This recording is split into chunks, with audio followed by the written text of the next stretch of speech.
Number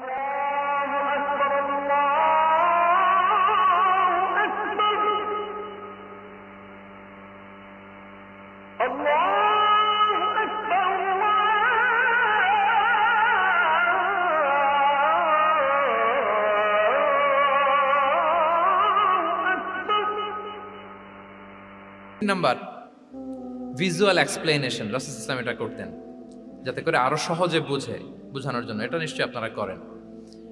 রাসূল ইসলামের দাওয়া জিন্দেগিতে দেখা যায় প্রায় সময় কিছু উনি ভিজুয়াল এক্সপ্লেনেশন নিয়ে এসেছেন সাহাবাদের সামনে, যাতে করে সাহাবারা to get a better idea of the issue, আরো ইজিলি বুঝতে পারেন। যেমন একবার রাসূল ইসলাম অনাথ ইয়েতিমদেরকে যারা দেখভাল করে তাদের কি মর্যাদা, এটা বোঝাতে যে রাসূল ইসলাম দুই আঙ্গুল উঁচু করে একবার বললেন যে আনা ওয়া কাফিলুল ইয়াতীমি ফিল জান্নাতি কাহাতাইন, অর্থাৎ আমি এবং এতিমের রক্ষণাবেক্ষণকারী কিয়ামতের দিন এভাবে কাছাকাছি প্রতিবেশী হয়ে থাকবো।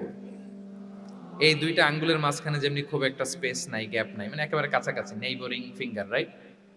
আমি এবং এতিমের রক্ষণাবেক্ষণকারী এভাবে নেইবর হয়ে থাকবো। এই যে ভিজুয়াল এক্সপ্লেনেশন দেখছেন, এই যে দাওয়ার মধ্যে মাঝে মাঝে এরকম ভিজুয়াল এক্সপ্লেনেশন করতে হবে যাতে করে শ্রোতারা বুঝে। রাসূল ইসলাম এটা করেছেন। মুসনাদে আহমদে এক হাদিস এসেছে, রাসূল ইসলাম একবার খেজুরের একটা ডাল নিয়ে মরুভূমির মধ্যে একটা দাগ টানলেন। খাত্তালানা রাসূলুল্লাহ সাল্লাল্লাহু আলাইহি ওয়াসাল্লাম খাত্তান, একটা স্ট্রেইট লাইন দিয়ে রাসূল সাল্লাল্লাহু আলাইহি ওয়াসাল্লাম বললেন এটা হচ্ছে সিরাতুল মুস্তাকিম। সাহাবাদের দৃষ্টি আকর্ষিত হলো, সবাই মনোযোগী হয়ে উঠলো, তাই নাকি? এটা সিরাতুল মুস্তাকিম, যে দোয়া আমরা প্রতিদিন করি, ইহদিনাস সিরাতাল মুস্তাকিম। খেজুরের ডাল দিয়ে স্ট্রেইট লাইন কেটে বললেন এটা হচ্ছে সিরাতুল মুস্তাকিম। এবার ওই খেজুরের ডাল দিয়ে ডানে বায়ে অনেকগুলো ছোট ছোট দাগ কাটলেন আর বললেন হ্যাঁ দিহি সুবুলুশ শায়তান, এগুলো হচ্ছে শয়তানের রাস্তা, এটা হচ্ছে মুস্তাকিম সোজা রাস্তা যেটা জান্নাতে যায়। আর ডানে বায়ে অনেকগুলো দাগ কাটলেন, ডেকে বললেন এই প্রতিটি রাস্তায় একটা করে শয়তান বসে থাকে আর সে তোমাদেরকে টেম্পটেশন দিতে থাকে, প্রভোকেশন করতে থাকে, ধোঁকা দিতে থাকে, ওয়াসওয়াসা দিতে থাকে। ডানে বায়ে না তাকিয়ে এই সিরাতুল মুস্তাকিমের পথেই অবিচল থাকতে হবে। তাহলে দেখেন মরুভূমির মাঝখানে, তখন তো আর ওই যে এলইডি প্রজেক্টর থাকলে হয়তো রাসূল সাল্লাল্লাহু আলাইহি ওয়াসাল্লাম ওইটাই ব্যবহার করতেন, আমরা এটা এখন করতে পারি বোঝানোর জন্য। রাসূল সাল্লাল্লাহু আলাইহি ওয়াসাল্লাম খেজুরের ডাল দিয়ে মরুভূমির মধ্যে দাগ কেটে সাহাবীদেরকে এই ভিজুয়াল এক্সপ্লেনেশন দিলেন এবং সাহাবারা খুব সহজে বুঝতে পারলেন যে কোনটা সিরাতুল মুস্তাকিম, কোনটা সিরাতুশ শাইতান। এভাবে রাসূল সাল্লাল্লাহু আলাইহি ওয়াসাল্লাম ভিজুয়াল এক্সপ্লেনেশন ইউজ করতেন। আমরা বিশ্বাসীরা যে ভাই ভাই, মুমিনরা যে ভাই ভাই, আমাদের সম্পর্ক যে কত সুদৃঢ় মজবুত, এটা বোঝাতে যে একবার রাসূল সাল্লাল্লাহু আলাইহি ওয়াসাল্লাম বললেন আল মুমিনু লিল মুমিনি কাল বুনিয়ান, বিশ্বাসীরা তাদের সম্পর্ক হচ্ছে কাল বুনিয়ান, একটা সুদৃঢ় প্রাচীরের মতো, সীসা ঢালা প্রাচীরের মতো।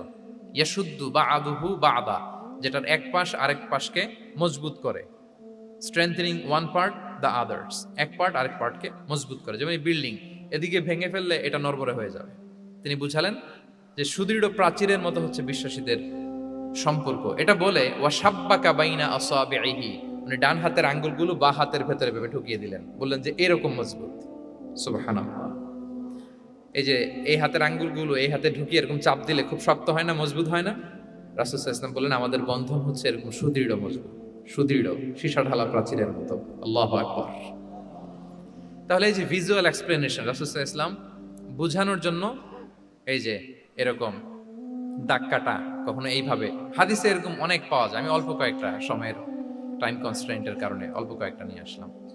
তাহলে এটা রাসূল সাল্লাল্লাহু আলাইহি ওয়াসাল্লামের একটা দাওয়া মেথোডোলজি ছিল, বোঝানোর জন্য কত ইজিয়েস্ট ওয়েতে তিনি অডিয়েন্সের কাছে পৌঁছাতে পারেন। তিনি প্রয়োজনে ভিজুয়াল এক্সপ্লেনেশনের সহায়তা নিতেন। কয়টা গেল মেথোডোলজি? 3টা।